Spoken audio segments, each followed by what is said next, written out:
Welcome to the INSEAD Perspective, Spotlight on Asia podcast. I'm Samir Hasija, Dean of Asia at INSEAD, the business school for the world. In this podcast series, I have the pleasure of chatting with my colleagues at INSEAD, whose research and teaching covers a diversity of business disciplines, as well as the region's leading business leaders. Together, we'll dive into some of the most pressing topics facing business and society today, examined through the lens of Asia. Today, I'm pleased to be joined by Bala Vissa, Professor of Entrepreneurship and Family Enterprise, and the Andre and Rosalie Hoffman Chaired Professor of Family Enterprise here at INSEAD. Professor Vissa is also the Academic Director of the INSEAD Vental International Center for Family Enterprise.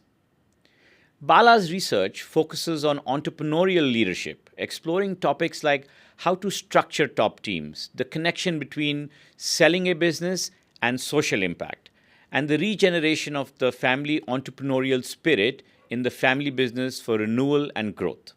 He joins me today to discuss how family firms and private capital owners can work together to foster resilient growth and long-term success in today's rapidly changing global environment. Welcome, Bala. And I want to kick off with a broader question. And when I came to know about this, I was a little bit surprised. But can you share with our audience the current scope and scale of family businesses in the world globally, and then can you kind of zero in on the region in Asia? Thanks, Amir, for having me. I think it's a very interesting question because it's something which we often don't fully understand or comprehend. Worldwide, most of global GDP is actually accounted for by family-controlled businesses. There are a variety of research studies, but I would say, let's say 70% of global GDP is driven by family-controlled businesses. They account for a big chunk of employment as well, right? 60%, maybe more, of the jobs out there, private sector jobs, are actually provided for by family-controlled businesses, which is a pretty impressive number, but in this part of the world, it is even more so. If you think about Asia, there's always been an entrepreneurial spirit, and in emerging markets like in Asia, we often think of entrepreneurs and family business as intertwined, right? Which is not the case in a place like the United States, for example, right? When we think of entrepreneurship in the United States, we think of Silicon Valley, and we think of family business, we think of very staid old businesses in conventional industries. In emerging Asia, for example, it's not necessarily the case because we have a huge number of first-gen founders. There's a lot of wealth and GDP growth in the region, and that growth is being driven by oftentimes first-gen or second, third-gen family businesses. But I mean, again, thanks for sharing these numbers, and these are astounding. To just push this a little bit further, do you have a feeling that this has something to do with the fact that, let's say in the US, once you're an entrepreneur, the ultimate aim is either to be acquired or go for an IPO. And maybe capital markets are yet to mature to that level at which the US is. So entrepreneurs tend to keep growing their family business or their business, eventually with the idea that this is going to pass on to the next generation, or at least the wealth that they create will pass on to the next generation, eventually leading to creation of a family business, a family office. Does it have something to do with the maturity of the capital markets, or there's a different underlying phenomena to which is leading to this growth? I think that it's got a lot to do with the maturity of capital markets. So interestingly, in Asia Pac, I believe more than half of listed companies are family controlled. In fact, there's a massive academic literature on these family controlled listed entities that take coordinated actions. Even though there are multiple listed entities, they're controlled by a single extended family, and they therefore are accustomed to taking coordinated actions, right? So those are, in fact, in the academic literature, they're called family business groups. And that's a topic that I've done a lot of research on. There are others as well. So this is, to some extent, driven by the fact that the capital markets are not probably deep enough and wide enough like in the United States, right? So as a result, you have a lot of listed companies which have a dominant shareholder who's also exercising management control. And one of the benefits of this kind of family controlled large businesses at their best. What are these family controlled large businesses? And again, in my own research and others' research, one of the things that we like to characterize them as is at their best, family businesses are custodians of societal wealth. In fact, I had a large first gen entrepreneur tell me this. He said, some people are good in sports, some people are good in music. Like that, there are some who are good at creating wealth. Right, so he sees his role as a custodian of societal wealth. So that means two very different things. The first is the ability to create value, right? So, and because family businesses, and that's the key thing that separates them from others, I think, is their patient long-term orientation. So they have a patient long-term orientation to creating value. And because they see themselves as custodians, again, at their best, of societal wealth, they also think about quite a bit. They care a lot about how that created value is shared in society. Interesting. So they think about, of course, their own returns, but also other investors, importantly, employees, even more importantly, local communities, and also often these days, because of the issues around climate, generations that are yet to be born. So the aspect of longer term sustainability becomes important. So at their best, it's a very nice mix of value creation and sharing that value responsibly. It's just great to notice that the Asian context has something structural which is leading to this growth and proliferation of family businesses. And I'm also very happy to note about the role they play, because this is a very interesting societal role that at their best that family businesses can play, making them a very important part of both the business ecosystem as well as the policy ecosystem, because clearly this impacts the entire region in terms of progress and prosperity. So thanks for sharing that.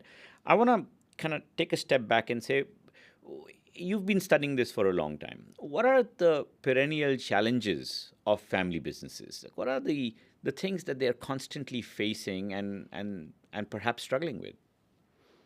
That's an interesting question. Okay, so family businesses, again, when I talk about family business, I'm referring to both first gen founders and later gen families. So if you think about family businesses, one perennial problem is the problem of succession. Why is that a problem or an issue? Well, think about it this way. Family and business are two different social systems. In a family, the most critical thing is harmony and loyalty. In a business, the most critical thing is efficiency and competence.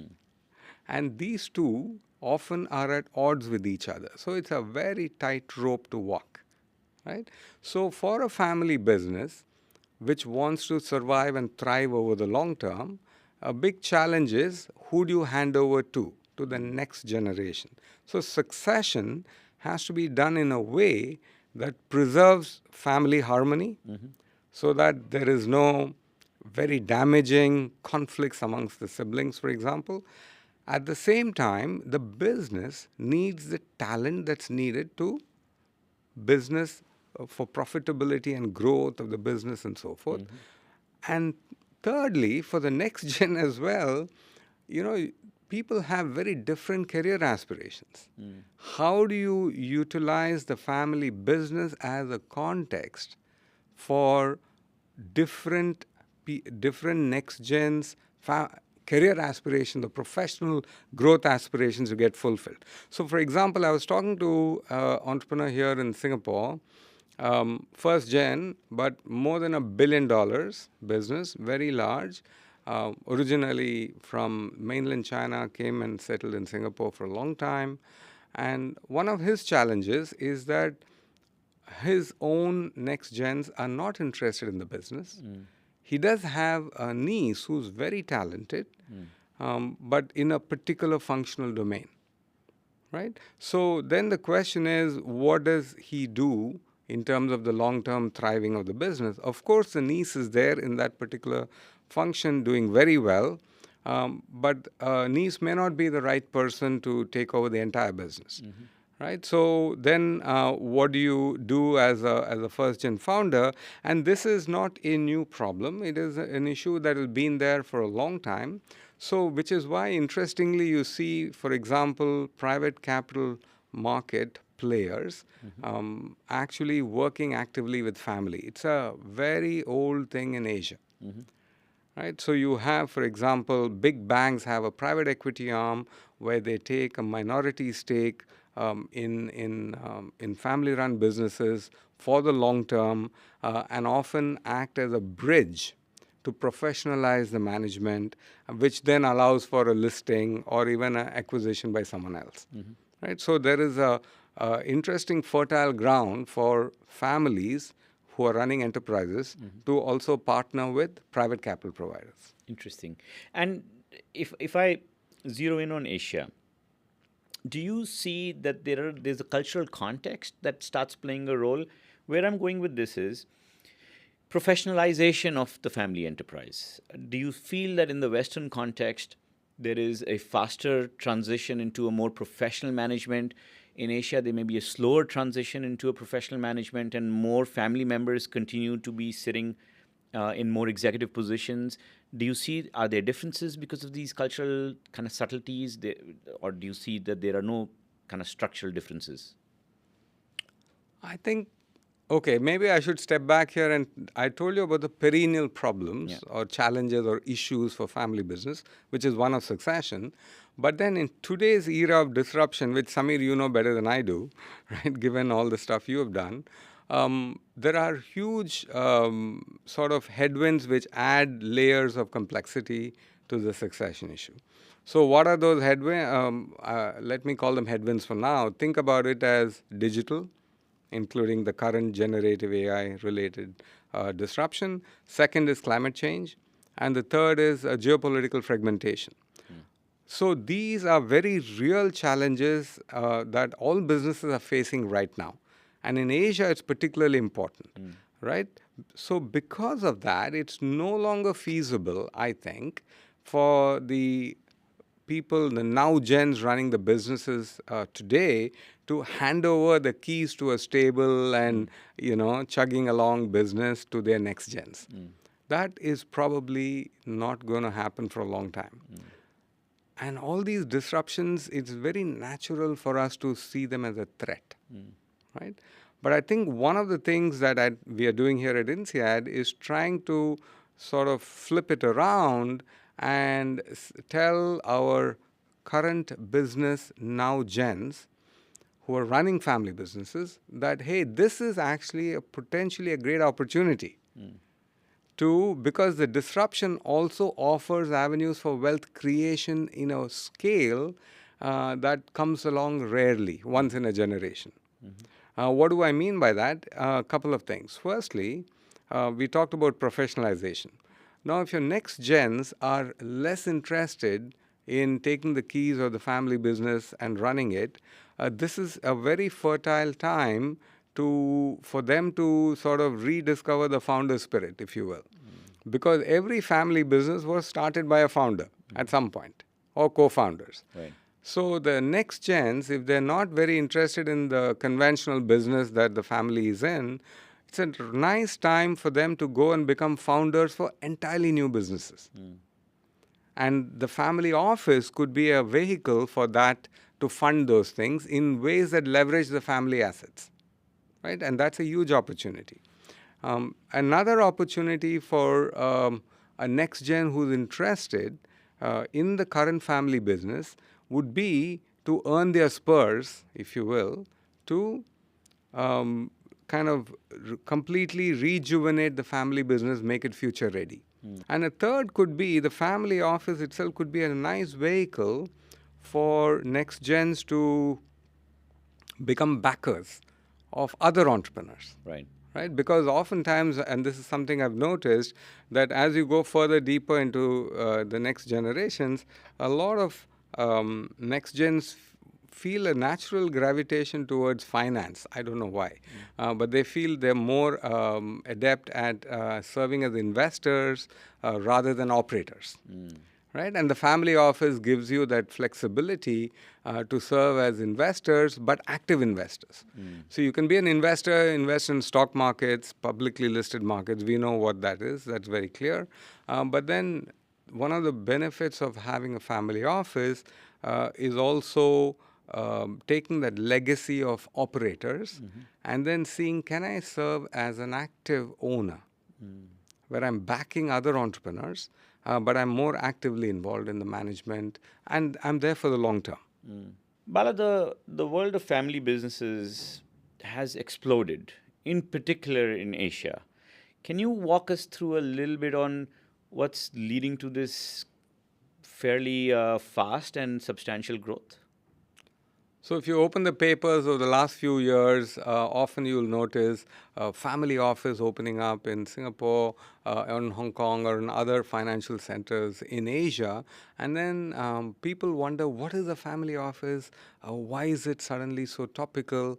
It's useful to step back and understand that over the last few decades, a lot of global GDP growth came from Asia.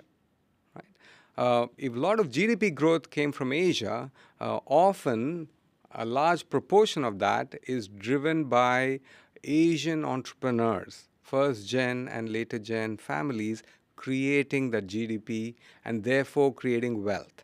We touched upon it on how long-term, patient wealth creation and then the sharing of that wealth. So part of the way in which entrepreneurs and families take their wealth and manage it is through the institution of family office. And that's the reason why there's been an explosion of family offices in the region, because a lot of wealth has been created.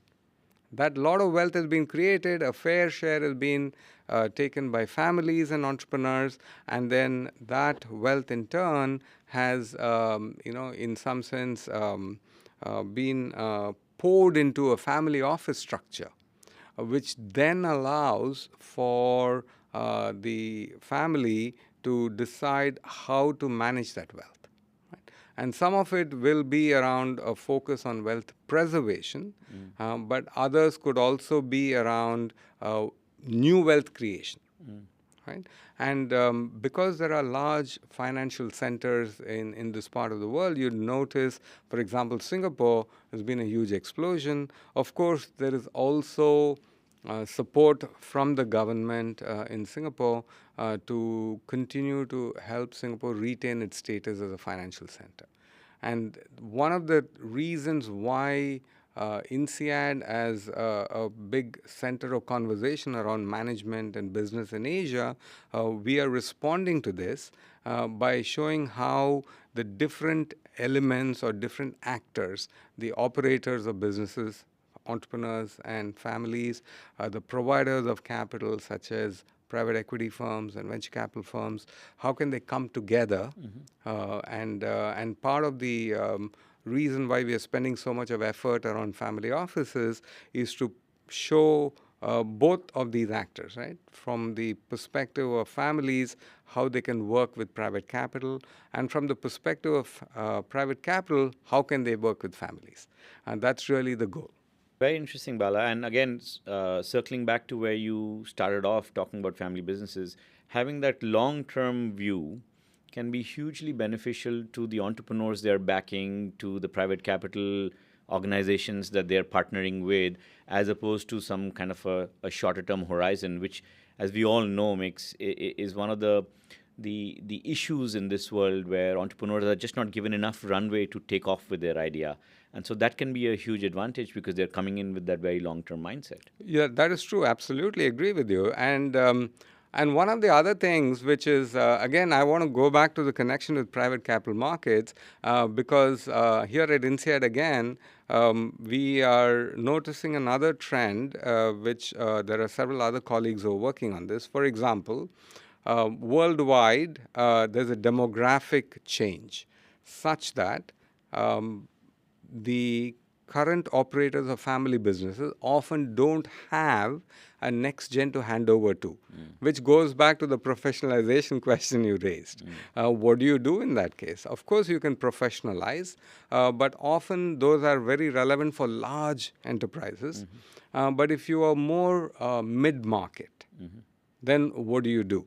Right? And here again, one of the interesting things that we are doing here at INSEAD is finding a counterparty at the other end who's a first gen entrepreneur, and that first gen entrepreneur wants to build and scale an existing business. So, entrepreneurship through acquisition.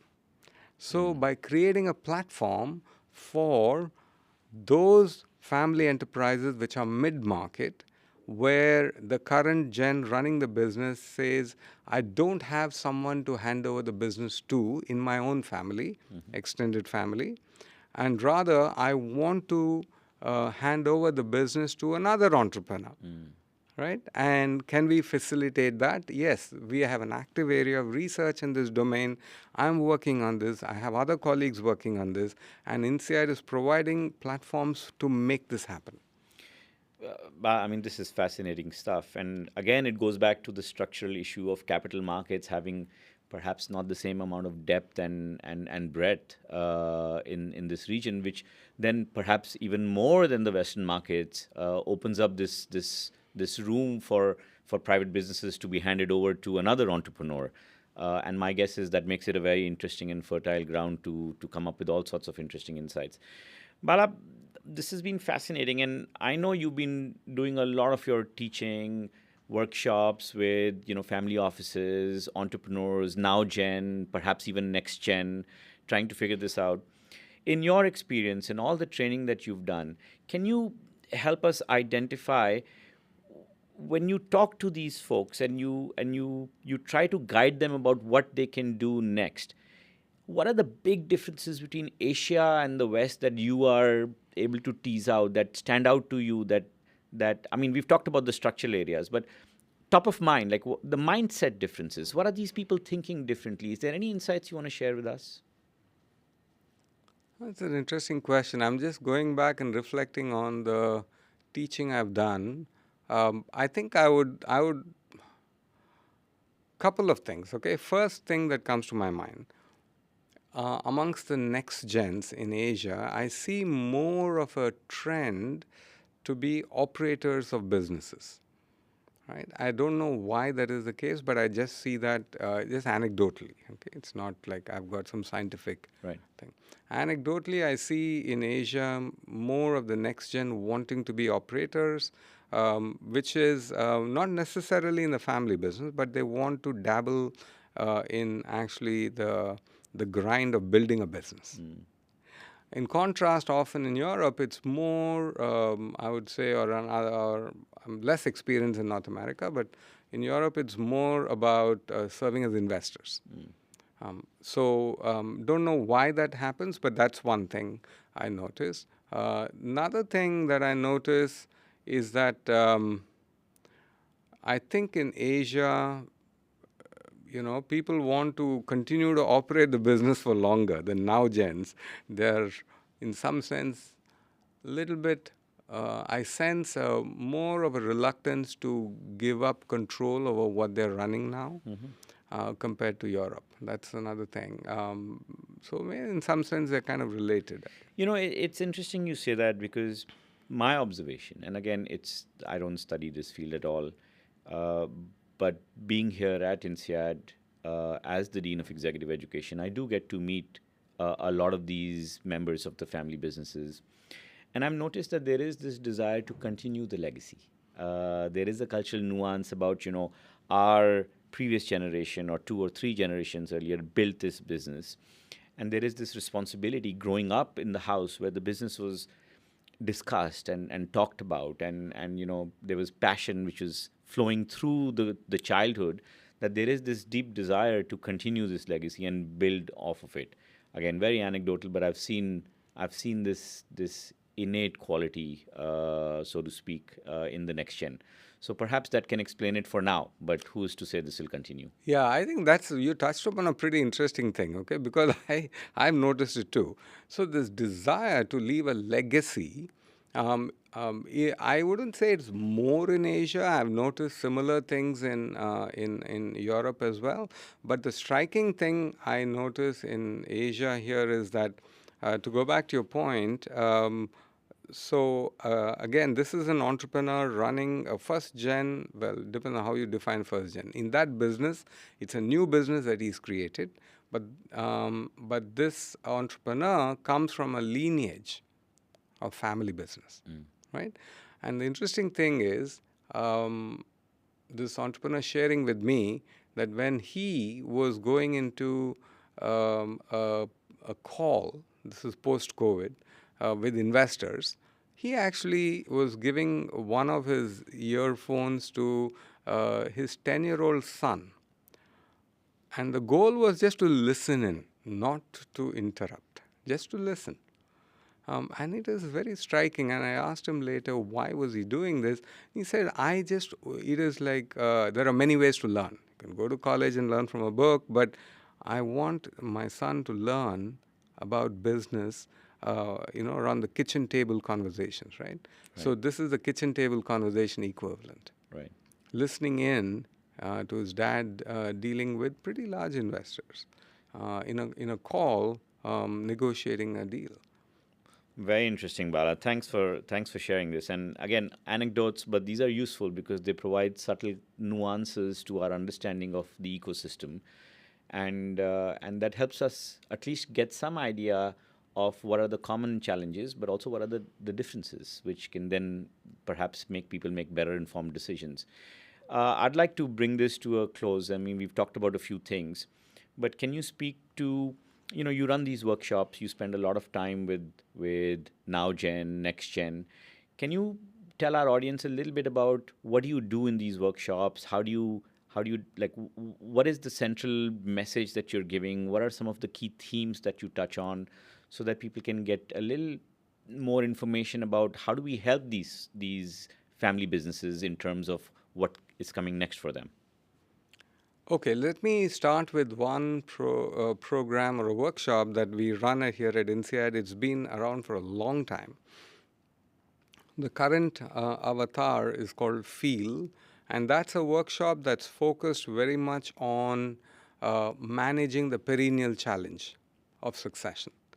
Right? So that is, so what is the central message there? It's basically around conflict and surfacing and managing conflicts which are endemic in any family. But how do you make sure the conversations are managed so that, things are surfaced? Typically, this is across generations, but could be between siblings, for example, right, in the now gen or the next gen.